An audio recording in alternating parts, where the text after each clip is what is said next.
Telefondan cevap vermedin, dağın kimden meni günledin.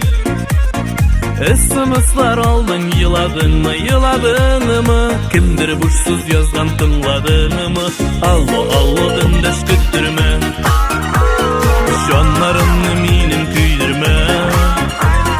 Yaşlarını yukka tügüp yatlar sözünü üstten kürüp indeşmiysin sıngıdan ökünme.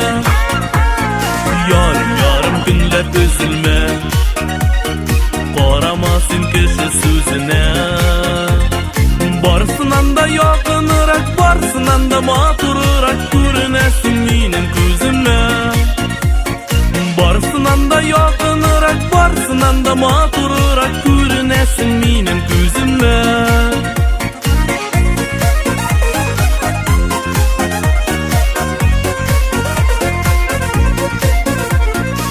Şembeden şimbege şaklı, tüzümlegem beliki yaklı.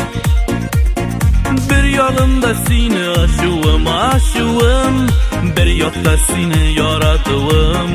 Allo öndeş küttürme, şanlarını minim küydürme. Yaşlarını yukka tügüp yatlar sözünü üstten kürüp indeşmiysin sıngıdan ökünme. Yarım günler üzülme, qaramasın kişi sözüne. Barsınan da yakınırak, barsınan da matururak görünesin minin gözüme. Barsınan da yakınırak, barsınan da matururak görünesin minin gözüme.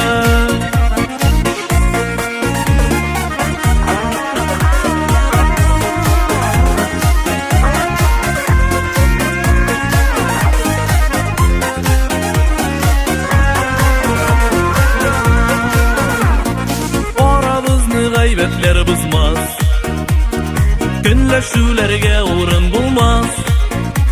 Sen ışansan eger de mina ışansan, min ışansam eger de sina. Allo öndeş küttürme, şanlarımı minim küydürme. Yaşlarını yukka tügüp yatlar sözünü üstten kürüp indeşmiysin sıngıdan ökünme.